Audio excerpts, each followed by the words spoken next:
Olá pessoal, nesse vídeo eu vou falar então a terceira parte que vai tratar desse livro do Günther Bornemann, Jesus de Nazaré. Então vou destacar mais alguns pontos aí desse livro, né? Bom, sobre os detalhes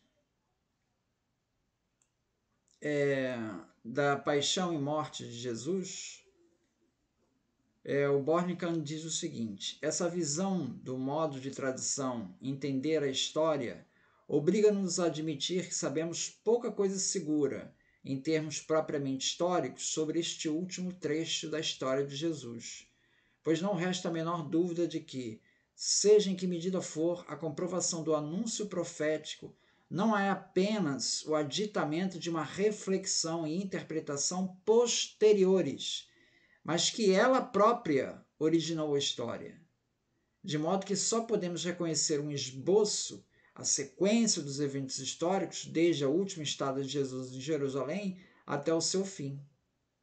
Não obstante, nada seria mais errado do que pretender negar aos relatos evangélicos sobre o sofrimento e morte de Jesus qualquer historicidade, só porque a fé da comunidade teve um interesse especial nessa parte da tradição e lhe deu forma com auxílio de passagens do Antigo Testamento.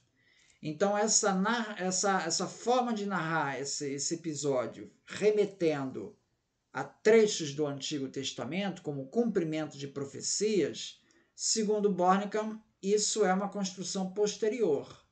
Então, foi construindo a história para se ajustar no detalhe àquilo que estava lá no Antigo Testamento.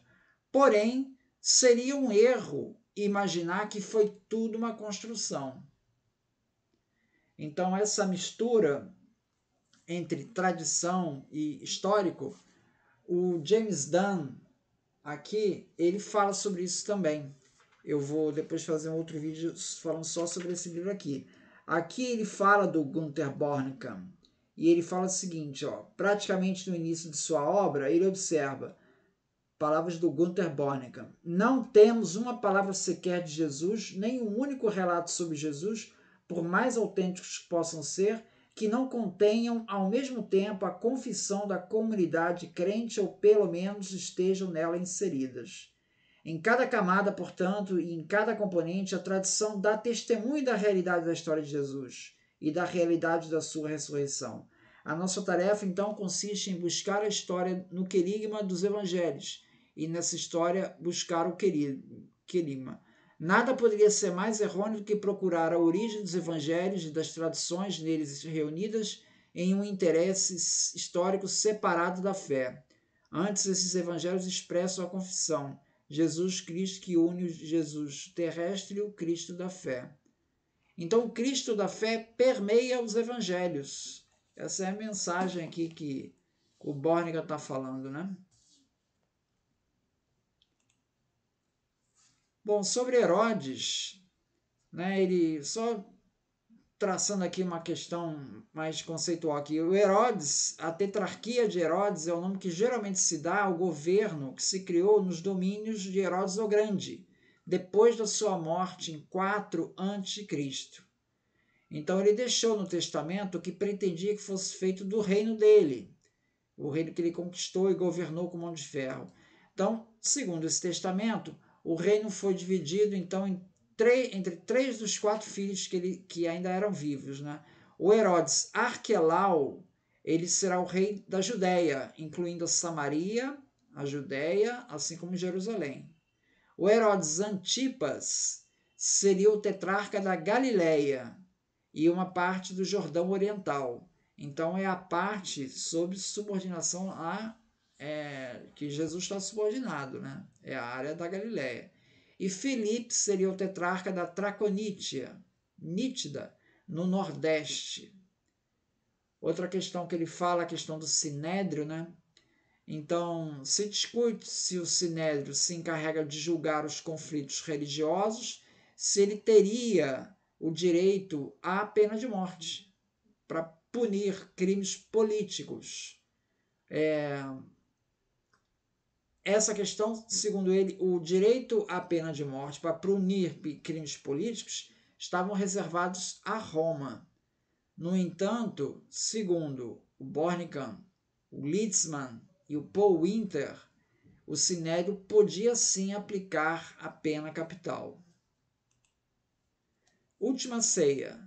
Aqui no relato da paixão e morte de Cristo, né, esses episódios finais, né, ele detecta uma série de inconsistências. Né? Então, a última ceia é muito duvidoso que tenha sido uma ceia pascal, tal como sugere Mateus, Marcos e Lucas. De acordo com Marcos e Mateus, Jesus é interrogado em uma única sessão do Sinédrio, na noite de Páscoa, e condenado à morte. Em Lucas, a reunião dos membros do Sinédrio ocorre na manhã do dia seguinte, mas já não há a presença do sumo sacerdote. E tampouco essa reunião fala em sentença de morte. Em João, Jesus, ao invés do Sinédrio, ele é levado a um comitê que inclui o sumo sacerdote Anás, conforme João 18:13. Detalhe que nos outros evangelhos o sumo sacerdote é Caifás, conforme Mateus 26:57. O evento da ressurreição de Jesus, sua nova vida e reinado eterno, fogem à ciência histórica. Então, Bornemann diz o seguinte: não pretendemos afirmar de modo algum que a mensagem da ressurreição de Jesus seja apenas um produto da fé da comunidade. Com certeza, a forma em que ela nos é apresentada terá sido moldada por essa fé. Todavia, é igualmente certo que as aparições do ressuscitado e a palavra de suas testemunhas foram os primeiros elementos que fundamentam essa fé. Então, ele dá um caráter de historicidade ao núcleo da história, não ao detalhe. Aqui ele faz referência ao Albert Schweitzer, né? Que foi lá um dos que participou das primeiras buscas do Jesus histórico, né? Em que ele afirmava que a mensagem de Jesus não pertence apenas à moldura de um outro ambiente histórico, mas também a um quadro histórico apocalíptico que se tornou estranho a nós. Então, segundo Schweitzer, não basta você entender o contexto greco-romano da época de Jesus. Existe um contexto apocalíptico ali bem forte e que a gente não tem mais isso presente. E isso às vezes fica estranho para a gente, né? Então, sobre essa base, dentro desse quadro, o Schweitzer ele interpreta o Sermão da Montanha, por exemplo, como uma lei de exceção. Por quê? Porque você tem sempre em mente que o final dos tempos está ali para acontecer na semana que vem, com catástrofes cósmicas que irão despontar brevemente. Então, esse sentido de urgência, ele se perdeu pelo fato de não ter acontecido o fim do mundo que Jesus e seus discípulos esperavam. Bornemann, ele faz uma crítica a essa visão do Schweitzer. Ele discorda. Ele diz que o fim apocalíptico, né, não é o que está na base do Sermão da Montanha. A base do Sermão da Montanha é o amor ao próximo e ao inimigo, a pureza e a verdade pura e simples que contém a vontade de Deus. É isso que permeia as prescrições ali do Sermão da Montanha. Então, é isso. Então, muito obrigado, então.